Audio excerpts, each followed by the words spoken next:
Colossenses capítulo 3.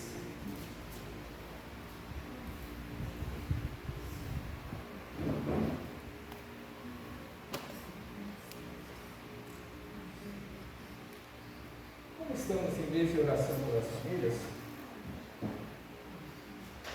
poderia até estar falando sobre algumas famílias bíblicas, né? Uma coisa que é interessante, dentro da palavra de Deus, são poucas as famílias que existem que nós podemos tomar como exemplo. Interessante, né? Como Deus ele não deixou registrado de que maneira nós temos que conduzir as nossas famílias. Ele dá alguns preceitos, ele dá algumas informações do Novo Testamento acerca da obra, através do apóstolo Paulo. Mas como nós vamos pegar assim, eu quero chegar e conhecer tal família na Bíblia para eu ver como é essa família, como eu devo chegar e dirigir e orientar a minha família. Você vai correr a Bíblia inteirinha e você vai contar nos dedos quantas famílias você consegue enxergar. Por exemplo, uma família foi uma bênção através do seu chefe, primeiro homem chamado por Deus para constituir uma nação, Abraão. Quando você pega a vida desse homem, você chega e você tem um exemplo de um chefe de família, um homem que amou sua esposa, um homem que ouviu a sua esposa. Sara não era aquela mulher que todo mundo pensa, não, ela era submissa à vontade do seu marido, não. Ela tinha poder de decisão na união desse casal. E quando você chega e você olha o filho prometido, Isaac, então você tem uma família completa onde você pode chegar e se espelhar. Mas puxa vida, né? Nós temos uma Bíblia inteirinha e só tem uma família. E quando você começa a correr outras famílias, para você chegar e falar, nossa, eu quero um exemplo mais de família para eu poder conhecer como eu conduzir a minha família. É difícil, irmãos. É difícil você chegar e olhar. Por que será isso daí? Quando nós começamos a olhar o nosso contexto de família, o nosso contexto que nós temos com nossos pais, com nossos irmãos, ou nós que pessoas que são casadas como eu, com nossos cônjuges, com nossos filhos, e a gente vai começando a conhecer outras famílias, nós vamos ver assim, que a família, ela tem um contexto individual. Cada família ela tem uma realidade, cada família ela tem uma situação. Todos nós temos preceitos bíblicos para seguir, mas de que maneira nós vamos tratar e cuidar das nossas famílias? A maneira que uma família vive, que ela pode ser exemplo, eu não consigo às vezes chegar e trazer para outra família ou para a minha família mesmo. Por quê? Porque Deus nos fez como pessoas individuais. Cada um de nós somos diferentes para um e para o outro, e somos únicos e exclusivos para com Deus. E quando a gente chega e vai falar do contexto familiar, se nós não colocarmos Deus, se nós não colocarmos Jesus, se nós não colocarmos o Espírito Santo no centro da nossa família, irmãos, pode ter certeza, alguma coisa vai dar errado. Agora, nós vamos ver um texto de Colossenses, no capítulo 3, onde ele vai falar sobre a nossa vida cristã, como deve ser, como é, o que fazer, como agir, e, obviamente, da maneira como é a nossa vida cristã, eu posso traçar um paralelo de como eu tenho que agir dentro da minha casa, de como a minha família, ela conhecendo Jesus, ela pode chegar e conhecer algumas coisas, algumas regrinhas que são normais, exclusivas e são importantes para cada um de nós. Vamos aí acompanhar. Colossenses capítulo 3, nós vamos ler do primeiro versículo até o 17 somente. Diz assim a palavra de Deus: portanto, se fostes ressuscitados juntamente com Cristo, buscai as coisas lá do alto, onde Cristo vive, assentado à direita de Deus. Pensai nas coisas lá do alto, não nas que são aqui da terra, porque morrestes e a vossa vida está oculta juntamente com Cristo em Deus. Quando Cristo, que é a nossa vida, se manifestar, então vós também sereis manifestados com ele em glória. Fazei, pois, morrer a vossa natureza terrena, prostituição, impureza, paixão lasciva, desejo maligno e avareza, que é a idolatria. Por estas coisas é que vem a ira de Deus sobre os filhos da desobediência. Ora, nessas mesmas coisas andastes vós também no outro tempo, quando vivíeis nelas. Agora, porém, despojai-vos igualmente de tudo isto: ira, indignação, maldade, maledicência, linguagem obscena do vosso falar. Não mentais uns aos outros, uma vez que vos vestistes do velho homem com seus feitos, e vos revestistes do novo homem, que se refaz para o pleno conhecimento, segundo a imagem daquele que o criou, no qual não pode haver grego, nem judeu, circuncisão, nem incircuncisão, bárbaro, cita, escravo, livre, porém Cristo é tudo em todos. Revestimos, pois, como eleitos de Deus, santos e amados, de ternos afetos de misericórdia, de bondade, humildade, de mansidão, de longanimidade. Suportai-vos uns aos outros, perdoai-vos mutuamente, caso alguém tenha motivo de queixa contra outrem. Assim como o Senhor vos perdoou, assim também perdoai vós. Acima de tudo isto, porém, esteja o amor, que é o vínculo da perfeição. Seja a paz de Cristo, guarde no vosso coração, a qual também fostes chamados em um só corpo, e sede agradecidos. Habite ricamente em vós a palavra de Cristo, instruí-vos e aconselhai-vos mutuamente em toda sabedoria, louvando a Deus, com salmos, hinos, cânticos espirituais, com gratidão em vosso coração. E tudo o que fizerdes, seja em palavra, seja em ação, fazei em nome do Senhor Jesus, dando por ele graças a Deus Pai. Irmãos, Paulo ele falou com uma igreja que é cristã. E se nós vamos colocar isso para a vida de uma família, é a maneira que nós temos que agir também dentro das nossas casas. Não é fácil. Não é fácil a gente viver uma vida cristã da maneira como deve ser. Nós temos falhas, defeitos, temos anseios, temos coisas que são particulares entre de nós, e não é fácil a gente seguir tudo aquilo que está escrito aqui. E olha que não tem muita coisa, mas são coisas que são colocadas para nós, e nós temos que colocar num grau mais elevado. Se eu chegar e for fazer um comparativo e pegar, por exemplo, Efésios 5, 31, 32, ele vai dizer assim, Paulo falando acerca de um casal, ele vai chegar e vai citar Gênesis, e ele vai dizer assim: eis porque deixará o homem a seu pai e a sua mãe, e se unirá à sua mulher, e se tornarão os dois uma só carne. Grande é esse mistério, mas eu me refiro a Cristo e à igreja. Irmãos, toda família crente, toda família cristã, ela começou com uma união de duas pessoas, um homem e uma mulher. E aí, a partir desse momento, as famílias elas crescem e vão continuar. Paulo, nessas palavras que nós lemos aqui, do versículo 1 ao 17, do capítulo 3 Colossenses, poderia ser até continuar um pouco mais, porque vai dar preceitos para as esposas, para os filhos, para os maridos, para os servos, para os patrões, mas eu escolhi exatamente esses versículos porque eles dão mais entendimento acerca da vida cristã que nós temos que levar. E Paulo ele vai mostrar como que deve ser o nosso relacionamento como igreja. Por que igreja? Eu falo, irmãos, quando Paulo está falando com a igreja, ele está falando com alguém que Jesus ele vai voltar para buscar. Jesus ele vai voltar para buscar quem? A sua noiva. E a noiva ela é representada em quem? A igreja. E quem faz parte da igreja somos nós. Então Paulo, quando ele está falando, ele não está falando para um todo único, mas ele está falando para um todo individualmente com cada um de nós.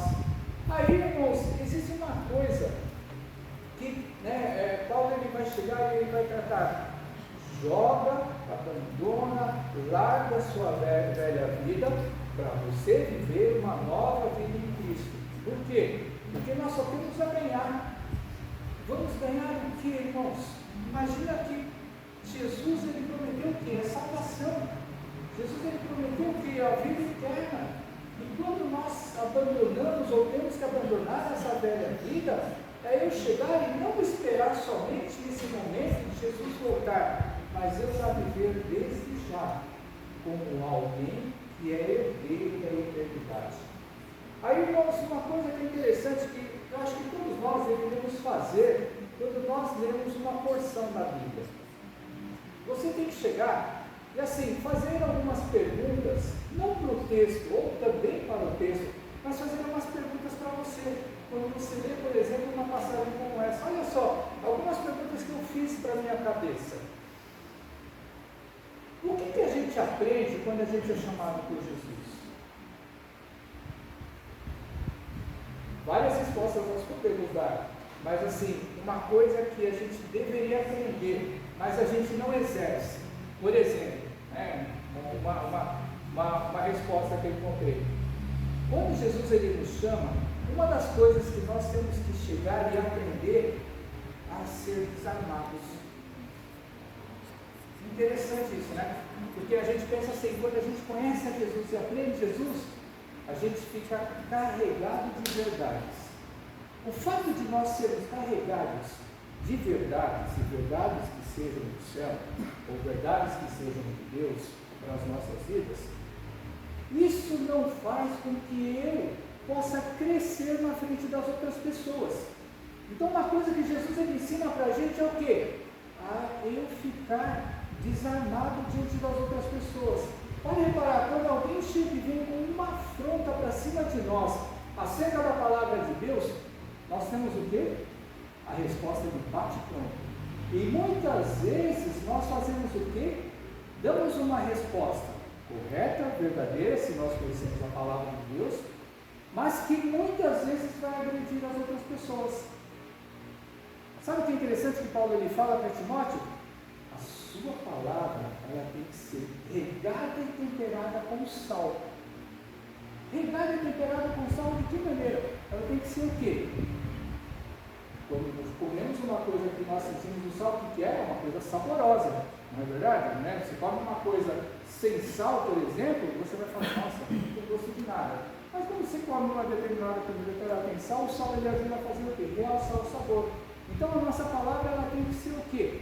Uma palavra que, mesmo eu falando a verdade e a palavra de Deus é a verdade, essa palavra ela tem que ser temperada para que ela cair dentro de um solo fértil. Porque as pessoas que não são cristãs, elas têm um solo altamente fértil, apesar de ser contrário, mas elas têm um solo altamente fértil para poder receber a mensagem do Evangelho. Essa é uma das perguntas que eu fiz e que, por exemplo, eu achei uma resposta. Mas nós vamos fazer várias perguntas às vezes que nós não vamos ter resposta. Por exemplo, cada um de nós tem uma outra resposta, mas uma outra pergunta que eu fiz: o que a gente aprende de nossos pais quando nós crescemos? Quando nós já temos uma certa idade, nós vamos nos lembrar das coisas que nós aprendemos dos nossos pais. Quando nós estamos em fase de crescimento, seja na idade infantil, na idade juvenil, na adolescência, na mocidade, no começo é tudo festa, a gente aprende todas as coisas. Depois, quando a gente começa a ter um pouco mais de juízo na nossa cabeça, o que a gente acontece? Nós começamos a fazer o quê? Nós conflitamos com nossos pais, né? Chega na nossa juventude, na nossa adolescência, nós chegamos e nós entramos em conflito com nossos pais. Aí a gente não pode chegar e falar que a gente aprendeu alguma coisa. Só depois de algum tempo a gente vai refletir e a gente vai ver o que a gente aprendeu com nossos pais quando nós crescemos. Cada um de nós tem a sua própria resposta. Por exemplo, para aqueles que são casados, o que nós aprendemos em Deus e também com Deus sobre o nosso cônjuge quando nós casamos? Uma outra pergunta interessante que nós deveríamos fazer para nós. Por que eu deveria fazer essa pergunta para mim, eu que sou casado, né? E para quem é casado, eu gostaria de fazer essa pergunta para você, depois que você ler esse texto. Jesus ele vem buscar uma noiva. Jesus ele vem buscar alguém que vai fazer parte de quê? Da sua vida, juntamente com ele, durante toda a eternidade. Nós casamos com uma pessoa, casamos um homem com uma mulher com um homem, para que eles vivam até o momento da sua morte.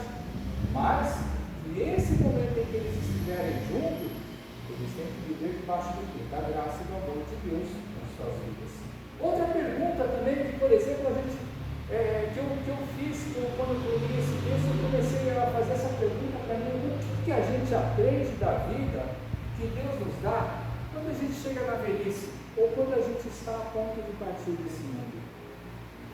É uma pergunta que normalmente nós não fazemos quando nós estamos no auge da nossa vida, ou quando nós estamos vivendo a nossa vida, nós não chegamos a fazer esse tipo de pergunta. O que a gente aprendeu da nossa vida?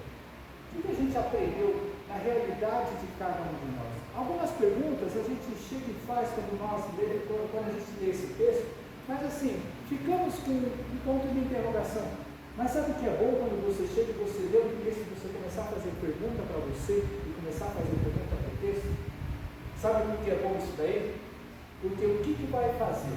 Primeiro, você vai mexer com a sua cabeça daquilo que você aprendeu da palavra de Deus até agora. Você vai mexer com o teu espírito, porque, irmãos, se alguma pergunta que você faz para você e você não tem a resposta, e você se interessou por essa pergunta, ela vai te incomodar. E aí sabe o que vai acontecer? Você vai dar oportunidade no Espírito de Deus, ele trabalhar no seu coração e te falar mais ainda daquilo que Deus quer te revelar. Agora, voltando para esse texto, eu vou dividir ele em 4 partes. Que vai primeiro, vamos começar do versículo 1 até o versículo 4.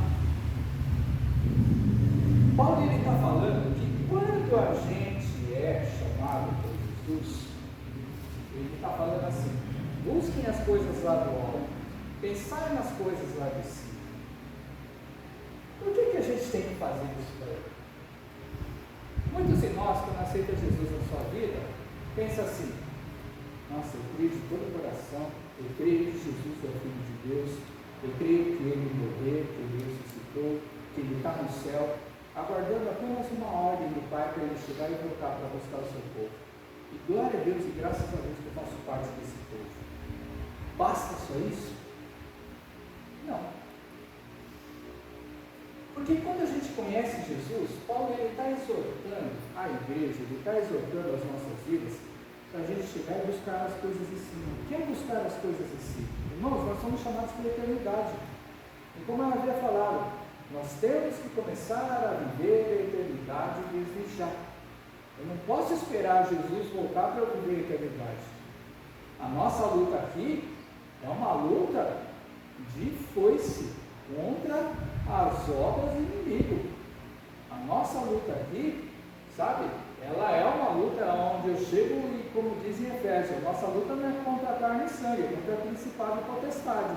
Mas o principado e potestade, muitas vezes ele chega e ele está usando pessoas do mundo para nos afrontar, pessoas do mundo para nos enganar, pessoas do mundo para fazer o quê?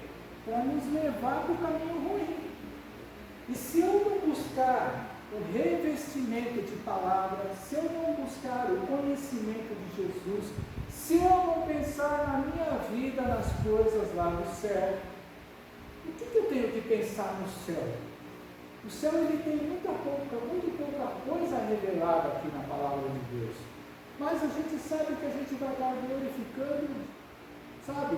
Em todo momento a Deus nós vamos estar servindo presencialmente, pessoalmente, aquele a quem nós nunca vimos, e vamos começar a contemplar a glória e a face de Deus em todos os momentos, durante toda a eternidade. E vamos começar a trabalhar para Deus sem nós sentirmos as coisas que nós sentimos na nossa carne, no nosso corpo.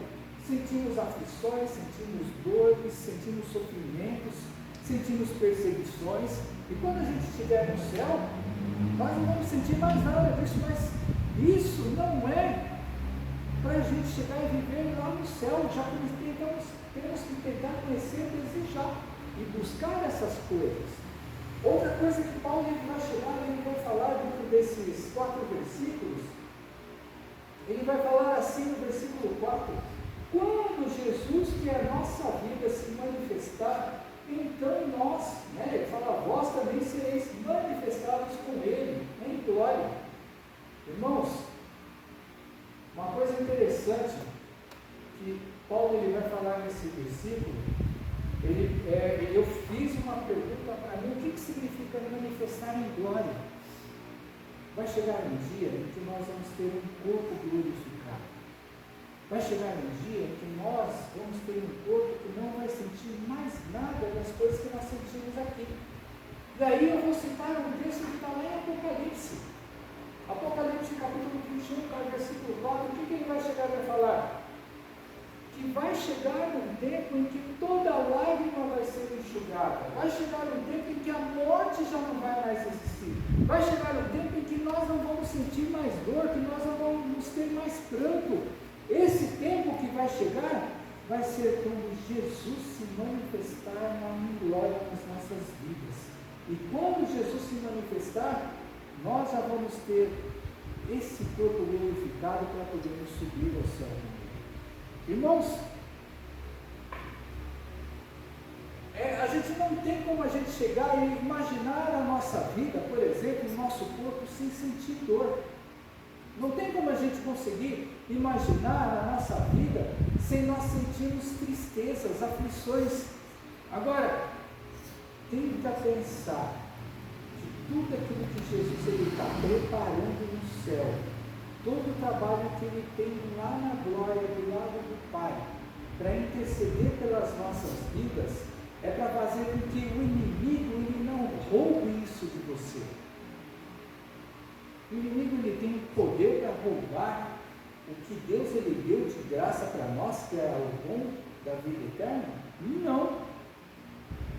Mas ele vai fazer tantas coisas na vida da gente, que se nós não estivermos firmados em Deus, firmados na sua palavra, que se nós não estivermos em comunhão com o Pai, irmãos, a gente pode cair. Aquele que está em pé, ele diz que não caia. Para a gente, quando está em pé, a gente se cuidar para não cair, o que nós temos que fazer? Buscar as coisas lá de cima, pensar nas coisas lá do alto, exatamente para a gente chegar e não ser enganado. Mas crente pode ser enganado? Opa, se a gente não estiver ligado na palavra, se a gente não estiver em comunhão com Deus, se a gente não estiver vivendo com Deus a nossa vida, podemos ser enganados. E muitas vezes até facilmente, seja por ingenuidade, seja por ignorância, seja porque a pessoa quer. A gente tem que estar sempre preparado. Olha só que interessante. Por exemplo, por que a gente trabalha? Trabalha assim, trabalha lá fora no mundo para a gente receber lá. Por que a gente trabalha? A gente não trabalha para poder sustentar a nossa casa? A gente não trabalha para a gente poder pagar as nossas contas? A gente não trabalha para poder comer? Se você não trabalhar, você não consegue ganhar aquilo que você precisa para você cuidar da sua vida, da sua casa, da sua família. É a mesma coisa. Por que eu tenho que estar na igreja? Por que eu tenho que vir para a igreja? Por que eu tenho que chegar e adorar a Deus? Por que eu tenho que chegar e conhecer a Jesus pela sua palavra? Exatamente por isso.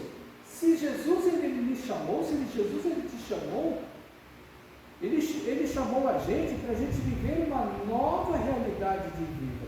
E para eu e você vivermos uma nova realidade de vida, temos que conhecê-lo muito bem.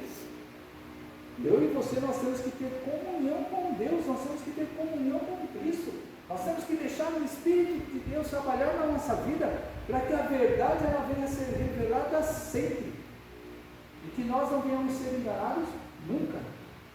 Aí Paulo ele vai passar para uma segunda parte, é uma parte pesada, que está lá do versículo 5 até o versículo 9, e aí Paulo ele vai chegar e ele começa assim: faz morrer na nossa vida, na sua vida, na nossa vida, prostituição, impureza, paixão massiva. O que é paixão massiva?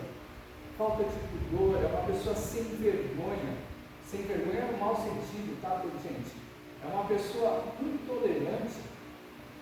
desejo maligno e avareza. Avareza que é idolatria, avareza que, por exemplo, é cobiça, é ganância. Tá? Tudo isso gera essas coisas. Quando a gente era outra pessoa, sem Jesus na nossa vida, talvez nós tivéssemos essas coisas. Mas Paulo ele vai continuar sobre coisas que estão dentro da nossa natureza. Ele vai falar assim, olha, no versículo 8, ele vai falar, despojar e admirir, ele vai falar, arranca fora de você.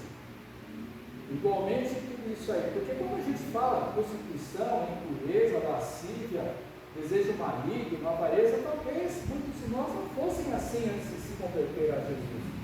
Mas aí, quando Paulo ele chega e vai falar outras palavras, muitos de nós são assim. Olha só o que ele chega e fala: tira de você ira, indignação, maldade, maledicência. Sabe o que é falar maledicência? Ficar falando mal dos outros. Linguagem obscena do vosso falar. Ah, mas eu não falo palavrão. Salmo 1, que diz lá, no Salmo 1, bem-aventurado aquele que não se assenta na roda dos escarnecedores. A linguagem obscena está nisso daí. Porque muitos de nós, às vezes, sabe o que acontece? Temos amigos afora do mundo, entre aspas, temos algumas pessoas que conhecemos lá fora, que adoram falar besteira. Na hora você se diverte, entre aspas, e dá um monte de risada. Deus se agrada disso? Deus se agrada com que você se alegre com as coisas do mundo? Deus não se agrada dessas coisas. Agora, por que eu não posso dar risada de uma piada que as pessoas chegam e falam lá no mundo que muitas vezes tem conotação suja? Irmãos, a palavra de Deus ela diz assim: um abismo chama outro abismo. Ou seja, muitas vezes, uma coisa que parece inocente, uma coisa que parece boba, mas essa coisa, ela pode chegar e criar uma ferida, uma abertura dentro do nosso coração, que dá brecha para quem? Para o inimigo arrancar a gente da direção de Deus. Aí, quando eu começo a ver a gente que está fazendo parte de uma igreja, de um ministério, onde conhecemos as pessoas na nossa vida, na nossa caminhada, e você chega e você vê esse ministério, às vezes, ou muitas vezes, sabe aquele irmãozinho, aquela irmãzinha assim, sabe? Pois é, se desviou do caminho de Deus, está perdida lá fora ainda. Muitas vezes nós não entendemos. Quantas pessoas nós não conhecemos na nossa caminhada que era uma bênção na igreja? Louvava a Deus, pregava, orava, era uma pessoa proativa, ajudava, trabalhava. E às vezes por causa de uma coisinha boba, a gente fala boba, mas a gente sabe como é que é o trabalhar do inimigo, tá, irmãos? Vocês também devem saber como que é o trabalhar do inimigo. Mas às vezes por causa de uma coisinha boba, o que acontece? Aquele negócio ele vai crescendo, crescendo, crescendo, até o ponto em que a gente está totalmente aberto para essa coisa. A paixão lasciva é mais ou menos isso, irmãos.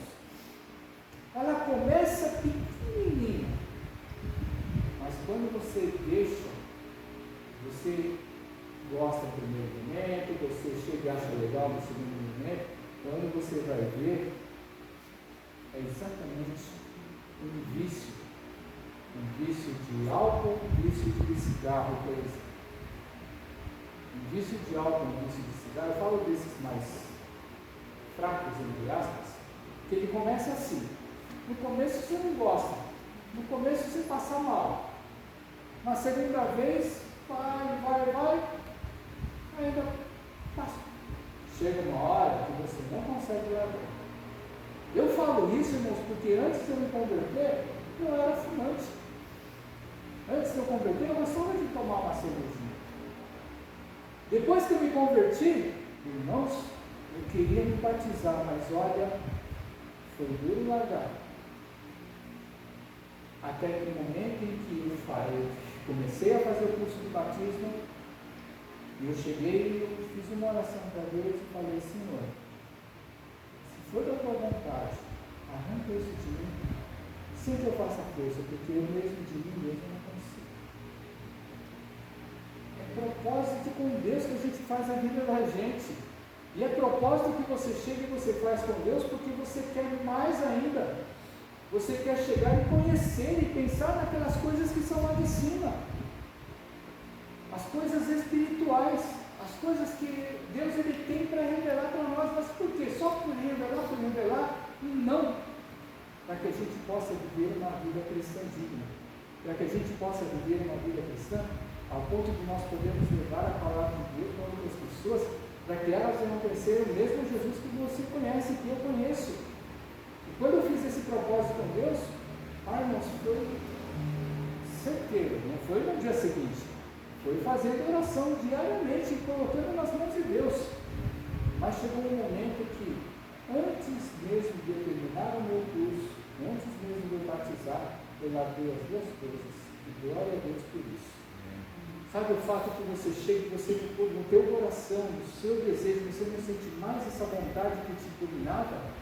É a melhor coisa. Então a coisa ruim, ela não vem assim para chegar e te arrancar, muitas vezes da primeira vez. Lógico que tem algumas drogas por aí que dizem que na primeira vez a pessoa já fica dependente dessa droga.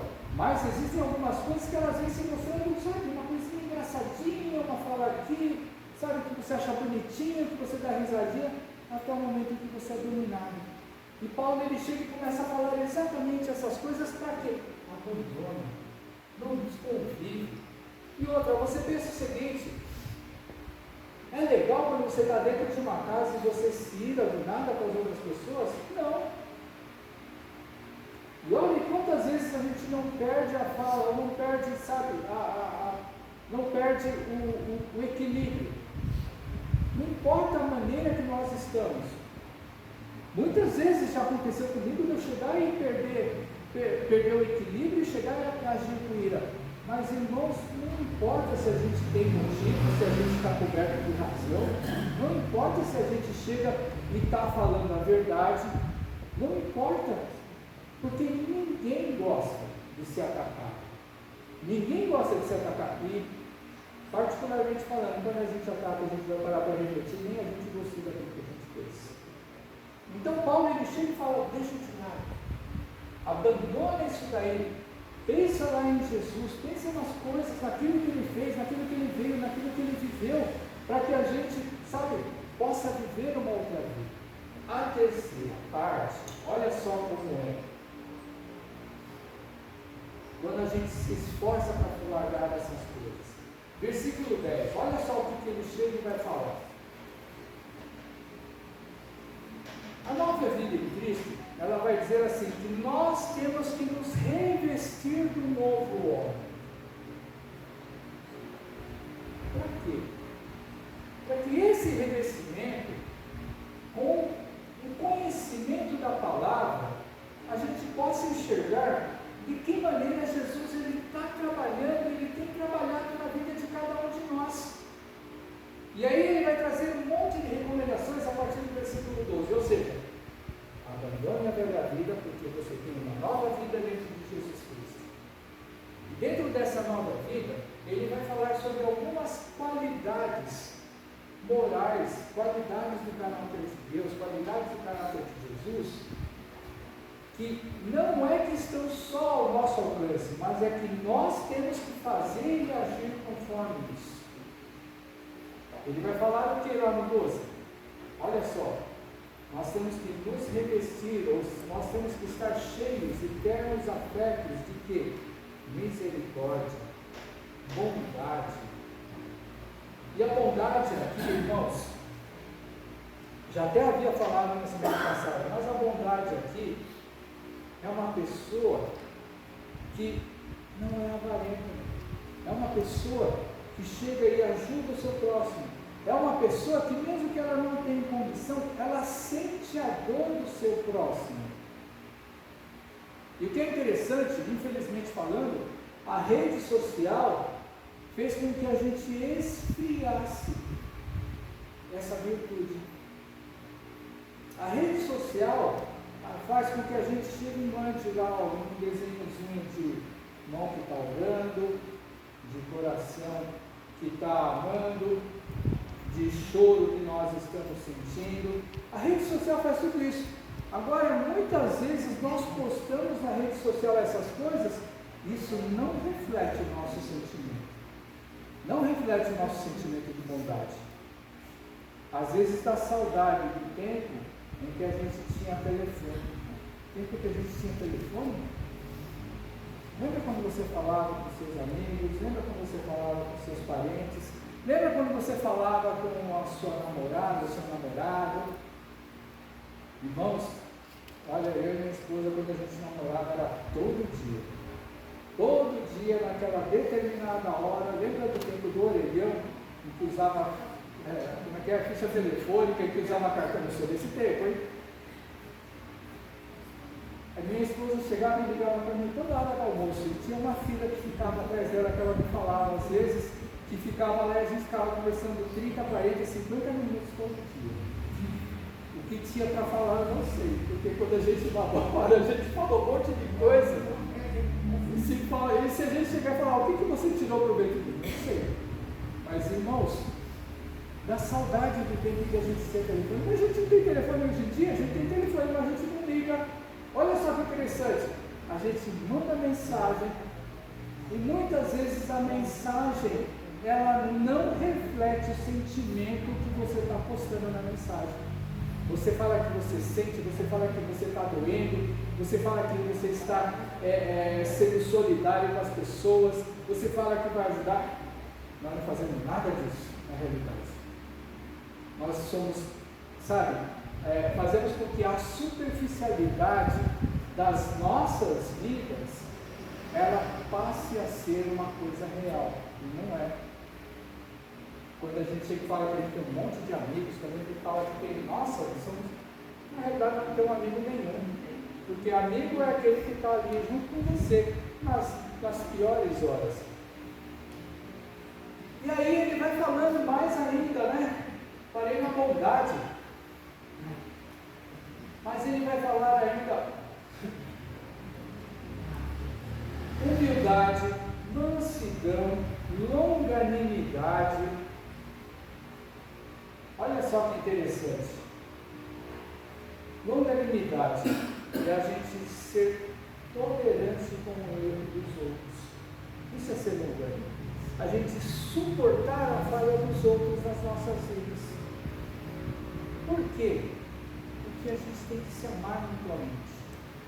E aí ele vai terminar no versículo seguinte: perdoai-vos uns aos outros da mesma maneira que Jesus perdoa as nossas vidas. Então olha só que essas recomendações de Deus, essas são recomendações de Jesus, quase nunca a gente segue. Quase nunca a gente chega e assim a gente fala assim, não, eu me esforço em seguir. Algumas coisas não são fáceis de seguir, não, irmãos. Porque, sabe, quando a gente imagina Pedro chegar e falar para Jesus por causa de uma situação dentro da lei dos fariseus, Pedro chega e fala para Jesus, até quando eu tenho que chegar e perdoar alguém que vem pegar contra mim? Até 7 vezes?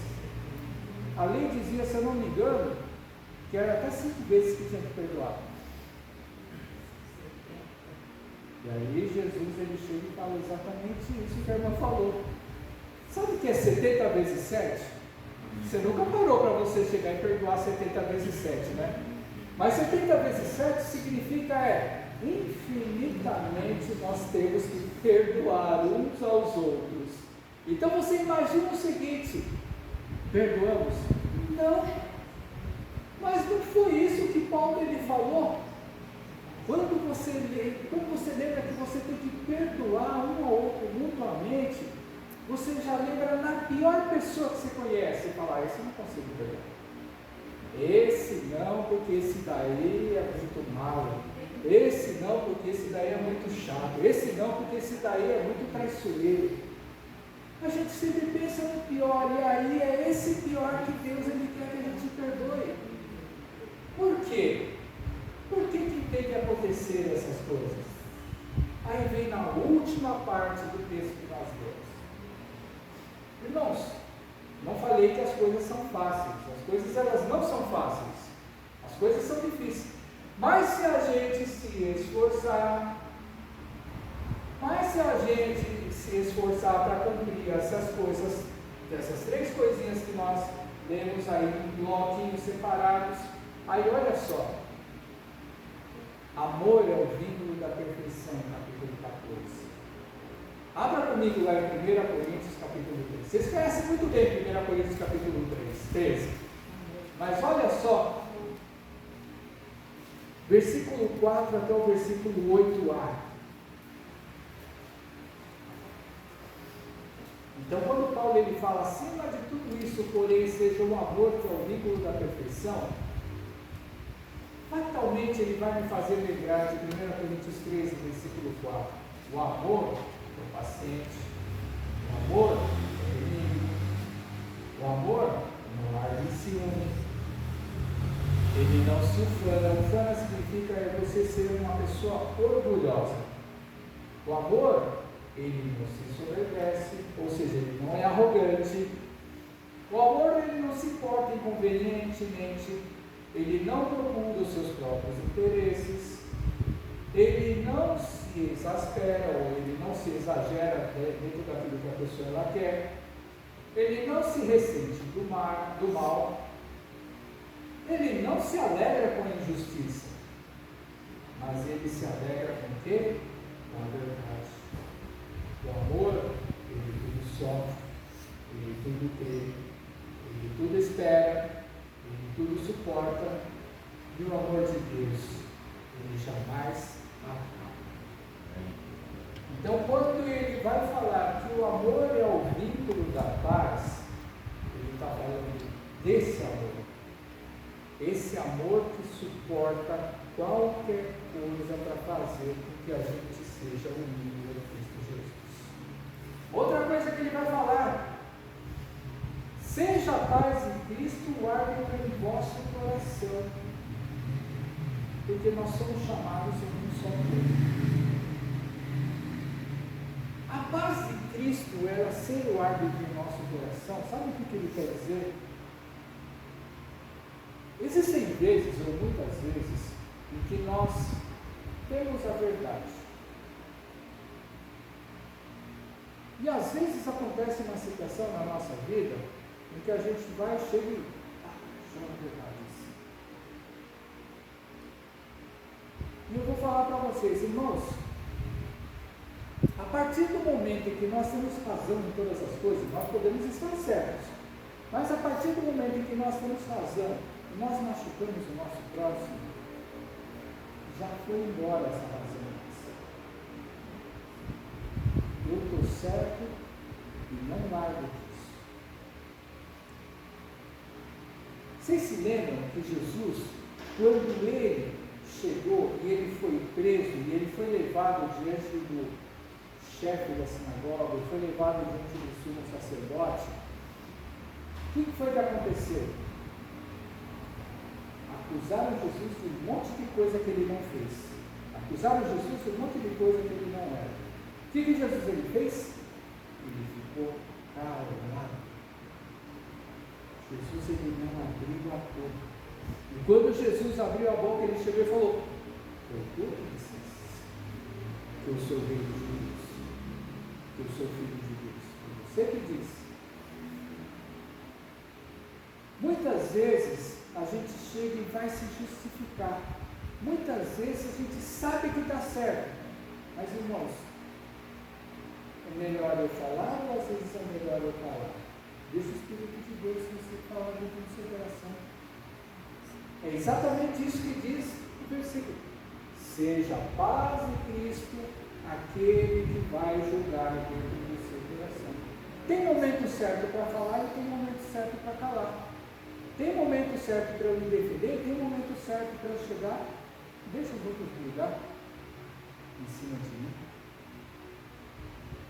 Se eu e você já colocamos a mão de Deus, o Senhor é o árbitro de nossa vida e do nosso coração.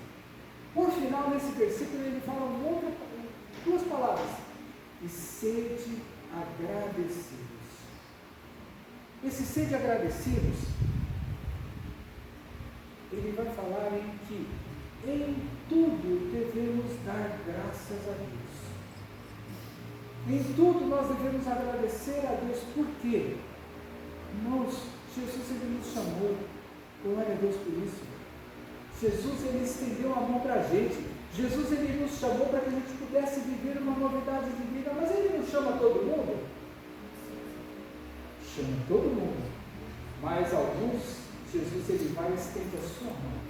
E quando ele estende a mão, e nós olhamos para Deus, e nós olhamos para Jesus, e vemos aquela mão dele estendida para nós, o que nós fazemos? É difícil alguém aonde Jesus estendeu a mão rejeitar. Porque quando Jesus ele estende a mão, irmãos, não tem como a gente chegar e rejeitar. Sede agradecidos é a gente se lembrar o seguinte: devemos dar graças a Deus porque um dia Deus ele nos chamou. Devemos dar graças a Deus porque um dia Jesus ele chegou na nossa frente e falou: eu quero você. Lembra que a palavra de Deus ela diz que não fomos nós que escolhemos Jesus, mas é Ele que nos escolheu de antemão. E quando Ele nos escolheu, a única coisa que nós temos que fazer é dizer: eu aceito. É isso que nós temos que fazer. E é isso, foi exatamente isso que nós fizemos no passado para aquele que aceitou Cristo na sua vida. A única coisa que nós fizemos foi o quê? Falar que a gente aceitou. Não é isso? Não foi isso que o pregador, o evangelista, ele chegou e falou: você aceita Jesus como Senhor e Salvador da sua vida? Falamos isso daí, eu aceito.